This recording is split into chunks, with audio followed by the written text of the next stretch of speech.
Son muchos los escritos religiosos de la antigüedad que hablan de seres gigantescos y los relacionan directamente con la creación de los seres humanos. Pero si efectivamente existieron los gigantes, ¿no dejaron alguna evidencia de su paso por la Tierra? Muchos de esos gigantes se han encontrado vinculados a yacimientos de la antigüedad y que no deja de ser curiosa esa vinculación extraña que de nuevo nos hacen mirar hacia el firmamento.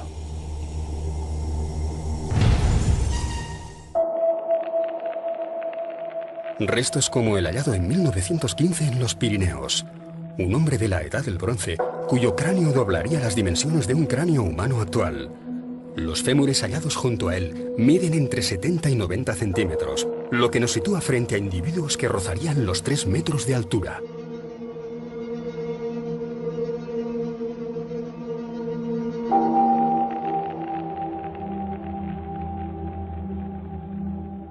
Junto a esos restos óseos fueron halladas también algunas piezas de sílex, hachas de sílex de gran tamaño, lo cual nos hace pensar que realmente no es que tuviera la cabeza desproporcionada, sino que probablemente todo el cuerpo estuviera en sintonía. El Antiguo Testamento los llama Nefilim, término que ha sido traducido variadamente como gigantes o titanes. Dice de ellos que fueron hijos de los Elohim, gestados por mujeres, de gran estatura y expertos en la guerra. Curiosamente, para los arameos, el término Nefilia se referiría específicamente a la constelación de Orión, y así los Nefilim serían descendientes divinos provenientes de este rincón del universo. Porque pueblos muy diversos en todo el globo veneran a las mismas estrellas. ¿Podrían ser estos despojos la confirmación de los gigantes del Génesis? Parece como si 4000 años antes de nuestra era, el ser humano ya se esforzara por dejar algunas pistas. La arqueología nos propone una nueva pieza del rompecabezas, las llamadas Venus neolíticas. El aspecto de las Venus neolíticas es tan desproporcionado de caderas porque entronca con ese pasaje bíblico, es decir, esas malformaciones se habrían producido después de que esos hijos de los dioses hubieran copulado con las hijas de los hombres. Y por lo tanto las representaciones estarían buscando la estética de belleza con caderas más extraordinarias para dar nacimiento precisamente a esa raza de gigantes. Cuentan las leyendas de la isla de Menorca que estas enormes piedras con forma de T son las mesas donde los gigantes se sentaban a almorzar. Son por ello conocidas como las taulas, las mesas. Fueron construidas hace más de 3000 años. No existen edificaciones semejantes en ningún otro punto del planeta y aún no tenemos una explicación convincente de cuál sería su utilidad. ¿Por qué no relacionarlas con gigantes? De hecho, en un yacimiento en Formentera fueron encontrados fémures, para ser exactos, de seres que podrían estar alrededor de los 3 metros de altura. Joan Minimelis, sacerdote, médico, geógrafo, astrónomo y considerado como el primer cronista del Reino de Mallorca, asegura en sus manuscritos de 1595 haber hallado restos antiquísimos de gigantes en distintas cuevas de las islas. En el caso de Minimelis, aparte de los que encuentra él, hace referencia a otras cuevas en las cuales también dentro hay habitaciones, o tienen forma de habitaciones gigantescas para que los gigantes puedan vivir. También hay restos descomunales y que son supuestamente incompatibles con el tamaño de un habitante de aquellos días. Las taulas están construidas de este a oeste, marcando siempre el camino que el Sol realiza a diario. Esto sugiere, ya en la Edad del Bronce, un desarrollo en cálculos matemáticos y un conocimiento de los astros muy similares a los alcanzados en Egipto. ¿Por qué no pensar, por lo tanto, que estaban rindiendo junto al Sol, junto a la Luna y que estaban rindiendo tributo a los dioses de las estrellas? Conocimientos que llegaron a aplicar en edificaciones con un gran parecido a las del viejo Nilo. En Torredembarra fue encontrada una imagen de Imhotep. En consecuencia, estaban destinadas a una especie de adoración solar. Una adoración solar que vamos a encontrar en Egipto, que vamos a encontrar en la península ibérica, como si el sol o una fuente de luz en el cielo fuera importante para todas aquellas civilizaciones. Imhotep es considerado el primer gran arquitecto del antiguo Egipto. A él se debe la construcción de la pirámide escalonada de Zoser, 2600 años antes de Cristo. Pero, ¿quién llevó los conocimientos de Imhotep desde el antiguo Egipto hasta las Islas Baleares? Y sobre todo, ¿por qué? En las islas tenemos los famosos talayots y las famosas taulas en Menorca, cuyo origen no está nada claro. Para los arqueólogos, estas enormes pirámides cónicas construidas junto a las taulas fueron erigidas como atalayas, pero sin maquinaria pesada, sin siquiera poleas. ¿Tiene sentido una obra de tal envergadura para crear sencillas torres de vigilancia? Los talayots se nos venden como estructuras defensivas. Hay algo que me llama poderosamente la atención y es el enorme peso y la enorme destreza para poder levantar esas enormes piedras y ensamblarlas. Muchas de ellas parecen incluso como recortadas. Es más, da que pensar que una cultura prehistórica que se rige medianamente por la supervivencia se ponga a edificar construcciones tan enormes y tan innecesarias por otra parte. ¿Te imaginas invertir una ingente cantidad de esfuerzo? ¿Para qué? ¿Para una torre de vigía? ¿No es una idea absurda? Y se da la circunstancia de que solamente tenemos herramientas de bronce. Cada nuevo hallazgo siembra una nueva duda. Cada yacimiento deja en el aire nuevas preguntas. ¿Realmente nuestros antepasados no conocían el sistema de poleas?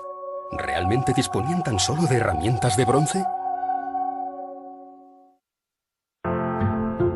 Durante la Segunda Guerra Mundial, el ejército norteamericano desembarcó en pequeñas islas del Pacífico que fueron usadas como bases aéreas y de abastecimiento.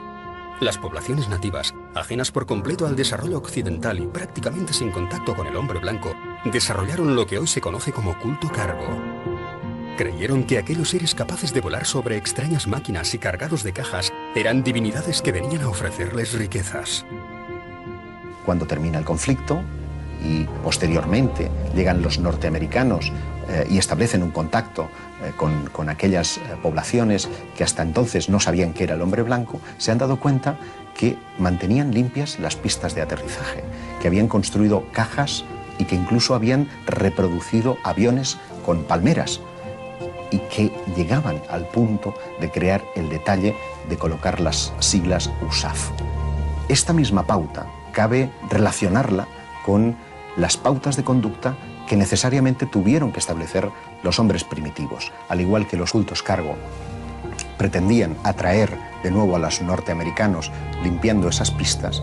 Lo que encontramos representado en la prehistoria posiblemente trataba de atraer hacia sí aquellos seres que les instruyeron además en algunos de sus conocimientos. ¿Y si esos dioses en realidad no fueran tales, sino lo que hoy llamamos extraterrestres? Talla alta, cráneo alargado, pómulos salientes, frente elevada, nariz ancha. Así eran los hombres de Cro-Magnon. Llegaron a Europa entre 50 y 100.000 años atrás. Si tuviésemos la posibilidad de traer a alguno de ellos hasta nuestro tiempo, vestirle con nuestras ropas y enseñarle lo que sabemos, nadie percibiría la diferencia. Los humanos de hoy no somos muy diferentes a ellos. Utilizamos el lenguaje, practicamos ritos funerarios, fabricamos objetos útiles y objetos simbólicos y llevamos prácticamente los mismos genes. Pero ante todo, la gran diferencia entre el Cro-Magnon y nosotros del resto de las especies de nuestro planeta es la inteligencia. Un don que en principio nos hace únicos y que aún no tenemos claro cómo, cuándo ni de dónde pudo surgir.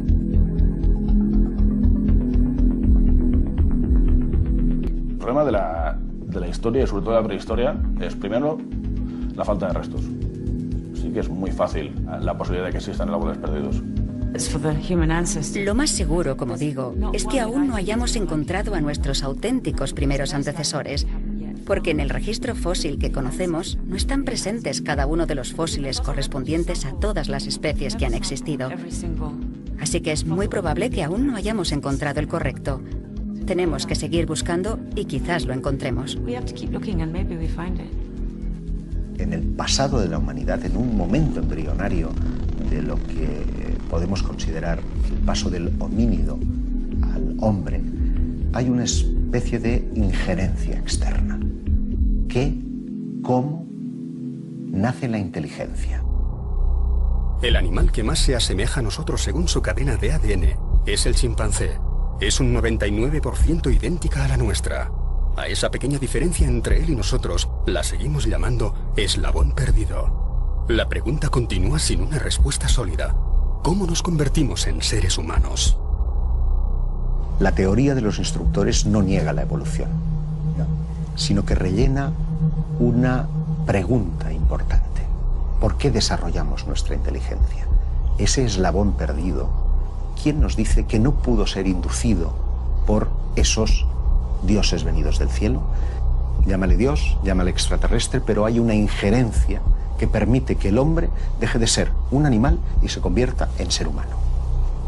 Entre los eslabones que van apareciendo y los que aún siguen perdidos, muchas veces nos encontramos ante eslabones que simplemente no encajan. Si la policía forense actual tuviera que determinar la causa del fallecimiento de este cromañón del Museo Antropológico de Moyá, se enfrentarían a un serio e incómodo dilema. Su cráneo apareció con un orificio en la frente que hoy en día no nos plantearía muchas dudas, pero hace 40.000 años. ¿Quién disparaba balas en la prehistoria? La última vez que dos especies inteligentes convivieron en este planeta fue probablemente hace 40.000 años. Fue entonces cuando el Homo sapiens se deshizo del Neandertal. Si bien no lo hizo con armas de fuego, lo que sí ocurrió es que nos quedamos solos y no nos quedó más remedio que comenzar la búsqueda de seres inteligentes en otro lugar.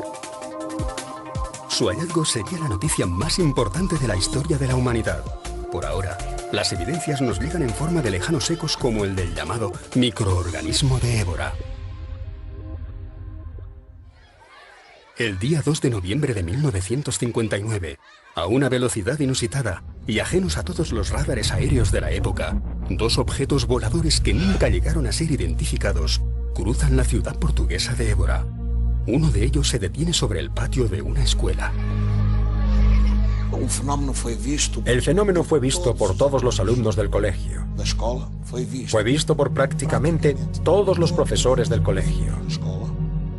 Y toda la población de Évora se dio cuenta de que algo estaba pasando.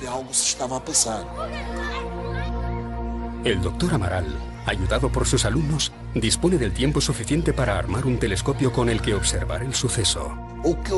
Lo que observa el profesor Amaral es una masa blanca, ondulante, como si fuese una medusa. Y por encima, una esfera brillante que va dejando caer filamentos sobre la ciudad de Évora durante 4 horas. Tras perderse ambos objetos en el horizonte, toda la ciudad se ve envuelta en una singular lluvia de un material blanco y viscoso, al que los investigadores llaman cabello de ángel.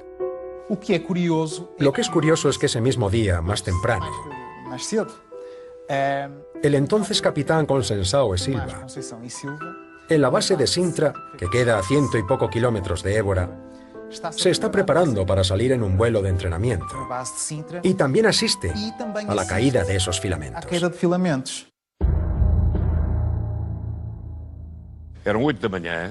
Eran las 8 de la mañana, una mañana con un sol brillante, con una visibilidad extraordinaria. Y de repente comenzaron a caer del cielo unos filamentos muy finos, que parecían telas de araña.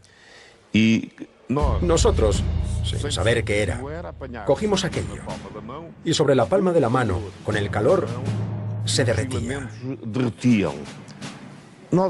Todo aquello nos pareció muy raro. No hay arañas en el cielo, que yo sepa. No entendíamos qué estaba ocurriendo. Mientras tanto, fue avistado una especie de objeto volador no identificado. Y los mismos filamentos cayeron abundantemente sobre la ciudad de Évora. Eran tantos los filamentos que los chavales en la escuela llegaban a cubrirse con ellos.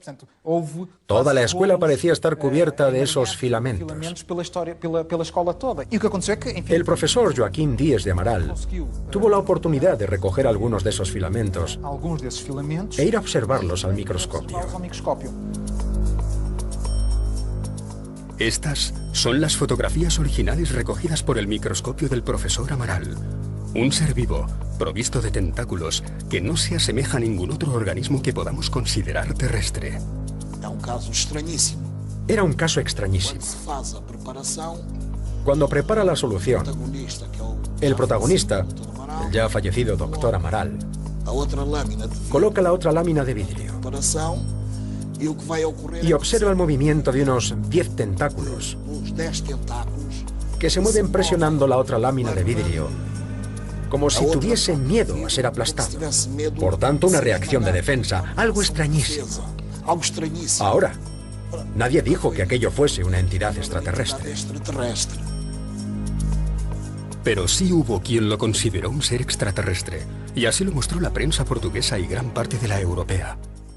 En la cueva Mubil, en Rumanía, 48 especies distintas viven aisladas del exterior desde hace 5,5 millones de años.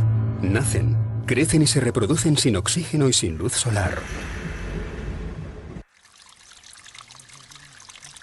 Estas aguas pertenecen al río Tinto, en la provincia de Huelva. Su color rojizo se debe a los metales que transporta. Proceden de las rocas que arrastra desde su cabecera y de los vertidos de las explotaciones mineras.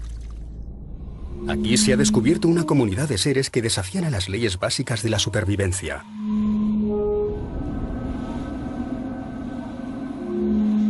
La misteriosa vida que se oculta en el río Tinto ha desconcertado a los científicos. Su capacidad de adaptación es tal que podría decirse que no parecen terrestres. Estos descubrimientos han tenido repercusión entre quienes buscan vida fuera de la Tierra. Si aquí la vida fue posible en unas condiciones muy distintas de las que disfrutamos ahora, ¿por qué no puede ocurrir lo mismo en otros planetas?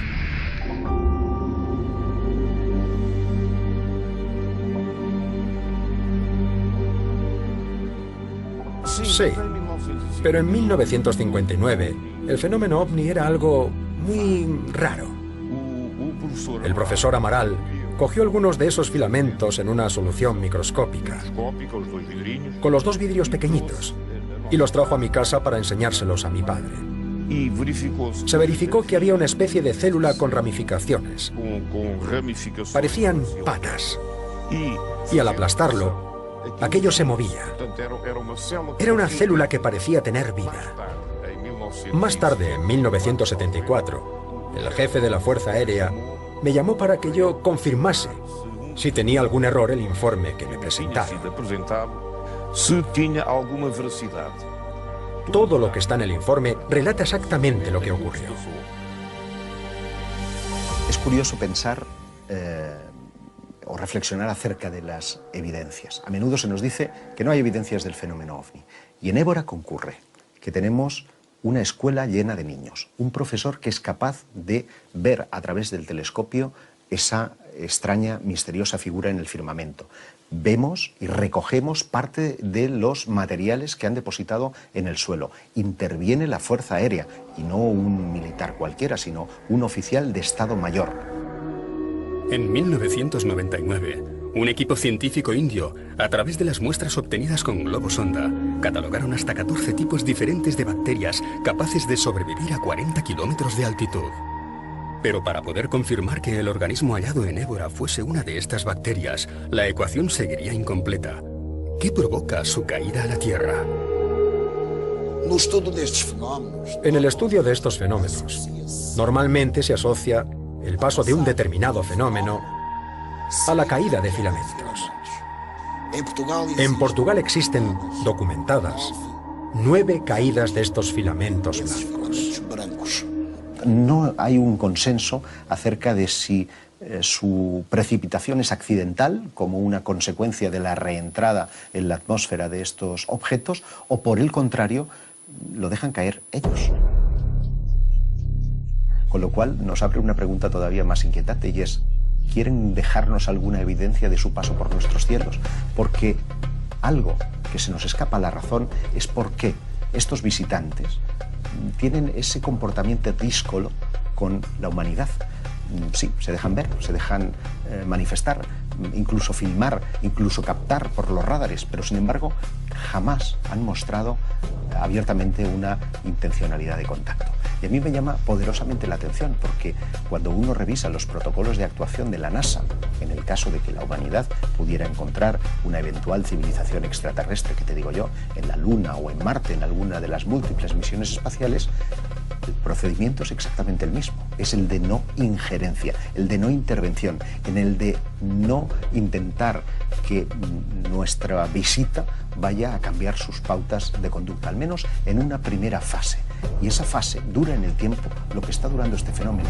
Llevamos 65 años contando cerca de 80 millones de testimonios en todo el mundo y no hay una aparente voluntad de comunicación. tal vez porque vengan a estudiarnos o tal vez porque su plan B, su segunda fase, esté todavía por ver.